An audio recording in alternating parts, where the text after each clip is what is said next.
La Inquisición española y su caza de brujas protagonizaron uno de los episodios más oscuros en la historia de España. Miles de personas fueron juzgadas por brujería y muchas de ellas sentenciadas a muerte de forma injusta. Siglos después, estas actuaciones han quedado registradas en muchos pueblos de España, donde la leyenda de las brujas sigue muy presente, y donde las leyendas son tan fuertes que todavía se cree que sucedieron en realidad. En el vídeo de hoy conoceremos la historia de estos pueblos y lugares que siempre serán recordados por su relación con las brujas. Empezamos.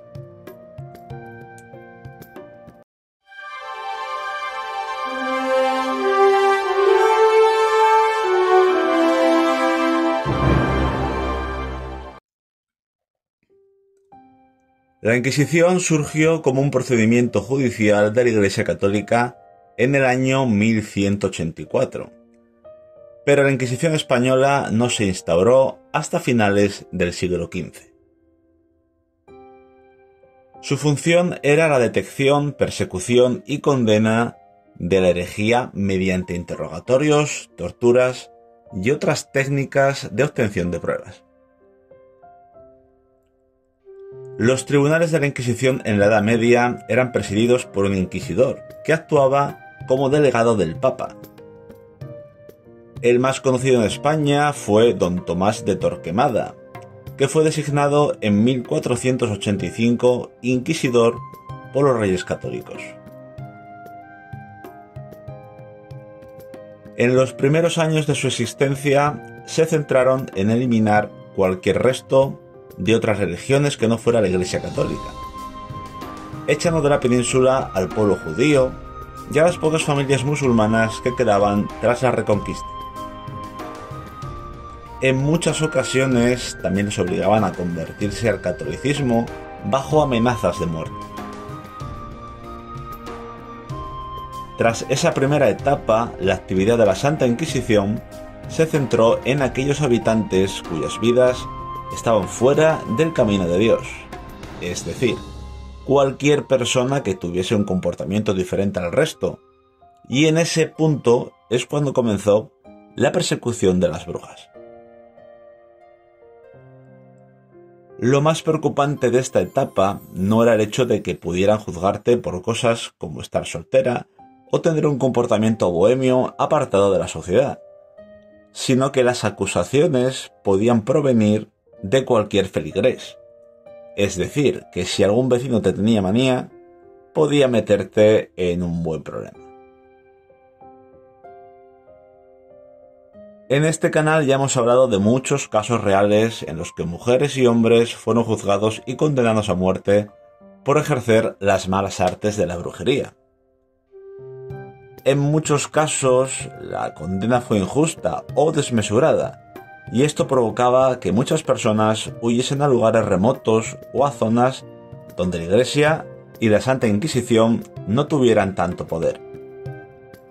Como por ejemplo sucedió en el pueblo de Trasmoz, un pueblo excomulgado y maldito al que muchos brujos y brujas acudieron en busca de refugio.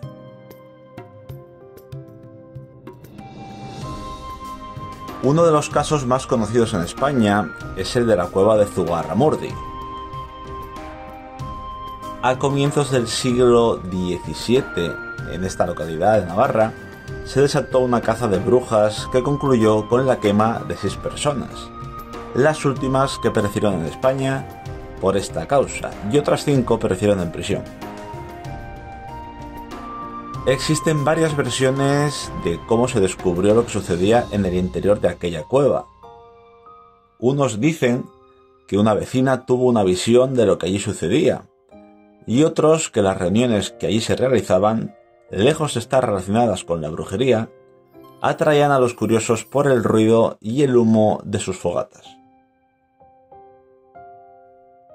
Una de las teorías más creíbles es que a finales de 1608, una joven llamada María Simildegui confesó haber sido obligada a abandonar el cristianismo para convertirse en bruja.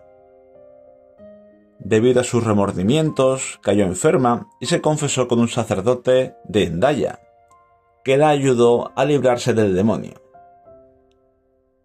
Esta también confesó que se trasladaba habitualmente a Zugarramurdi para participar en aquelarres, llegando a mencionar varios nombres. La noticia se extendió por todo el pueblo, llegando a crear una fiebre colectiva que les hacía ver apariciones de brujos y brujas por las noches. Un grupo de gentes del lugar empezó a asaltar las casas de los sospechosos de brujería en busca de niños supuestamente desaparecidos. Al final hubo 9 personas que, empujadas a confesar, declararon haber practicado la brujería. Algunas de ellas incluso aseguraron que habían enseñado el oficio a sus hijos y a hijas.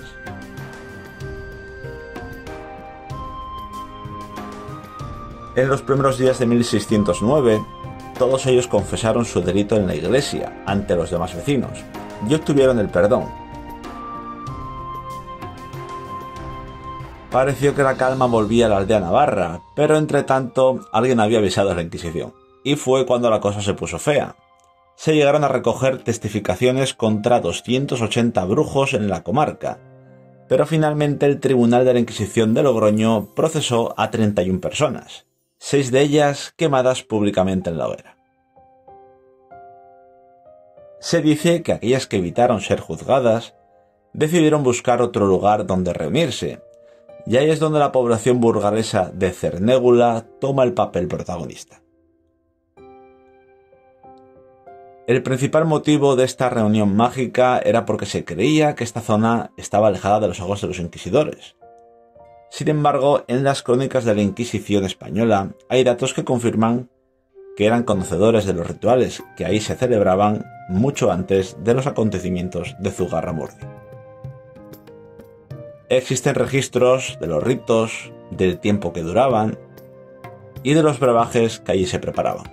Ya en el siglo XV y especialmente en el siglo XVI, en esta laguna se reunían brujas procedentes de Navarra, Cantabria y de toda Castilla. Al margen de la leyenda, el pueblo de Cernégula fue realmente señalado por la Inquisición como uno de los rincones que debían ser vigilados por su actividad brujeril. Esta laguna señalada es poco más que una charca, como así lo conocen los habitantes del pueblo. Se alimenta de las aguas pluviales y de aquellas procedentes de los deshielos. En invierno permanece completamente congelada e incluso los vecinos comentan que puede estar embrujada, ya que nunca se le ha conocido seca.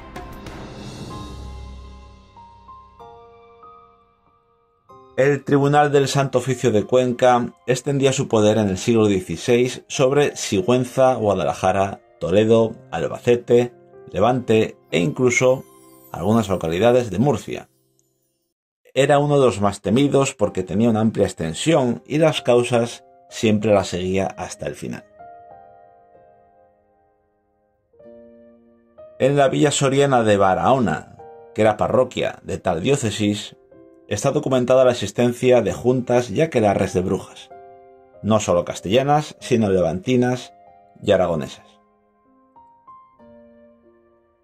Bajo tortura, Quintería de Morillas declaró ante el Santo Tribunal que ella, junto con otras compañeras, andaban por las noches en busca de niños que sacrificar, invocando a Belcebú.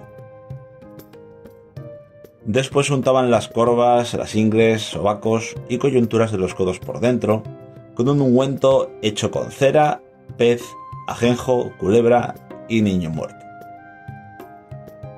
En un prado del campo de Barahona bailaban con los diablos, bajo la dirección del mayoral, y allí mismo tenían lugar los reniegos, apostasías y entrega de almas. Además, en los documentos donde se refleja por escrito lo que allí sucedió, a las afueras de la localidad de Barahona existe una peculiar roca a la que llaman el confesionario de las brujas. Esta piedra caliza, en cuyo centro hay un orificio natural de unos 15 centímetros, es donde cuenta la tradición que las brujas, arrodilladas, confesaban al maligno sus maldades, y donde el rey del mal penitenciaba a sus súbditos y seguidores. En su parte superior tiene una cruz grabada, con la que los vecinos intentaron sacralizarla. En la otra parte del pueblo nos encontramos con el campo de las brujas y sus pozos airones. Estos se encuentran envueltos en leyendas, como las que afirman que no tienen fondo y que cualquier persona, animal o cosa que se caiga en ellos no volverá a ser visto jamás. El campo de brujas es un páramo de caliza conocido como karst, en el que las aguas penetraban en la roca, horadándola lentamente por dentro y construyendo una red de galerías subterráneas. Estos pozos solían aparecer de la noche a la mañana sorprendiendo a los vecinos, y los lugareños no dudaban en atribuir su aparición a las maléficas artes de las brujas, que los formaban nada más y nada menos que dando culazos al aterrizar con sus escobas. De hecho, se creía que la carne de las brujas era tan dura como una maza de hierro. La antigua aldea de La Lastra, a los pies de la Sierra de Guadarrama, fue arrasada por los bombardeos durante la Guerra Civil. Además de ser un lugar famoso por sus apariciones y actividad paranormal, dicen que antes de que llegasen los fantasmas de la guerra, este ya era un pueblo de brujas, donde se reunían para realizar aquelarres hasta el punto de que los vecinos de las localidades cercanas juntaban sus fuerzas para cazarlas. La leyenda cuenta que allí donde practicaban sus hechizos brotaban setas formando un círculo que señalaba dónde se había producido el aquelarre.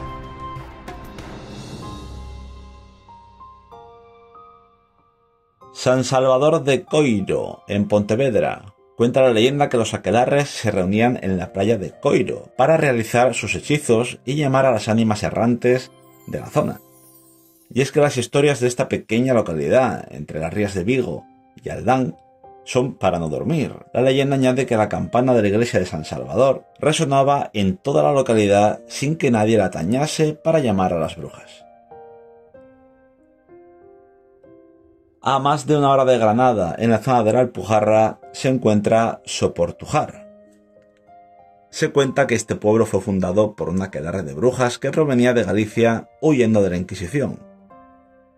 En este pueblo existen un sinfín de referencias al mundo brujeril y gracias a eso recibe numerosas visitas al año. En España existen decenas de localidades donde las brujas tienen o han tenido un papel protagonista. Si os gusta este tema, os prometo que traeré otro vídeo explicando más lugares misteriosos de este tipo y más leyendas sobre brujas. Ya está aquí el vídeo de hoy. Como siempre, dejadme en comentarios si conocíais estas historias y si conocéis algún otro lugar donde las brujas hacían sus aquelarres. Suscribíos si no lo estáis, dadle mucho amor a este vídeo y nos vemos en el próximo. Muchas gracias.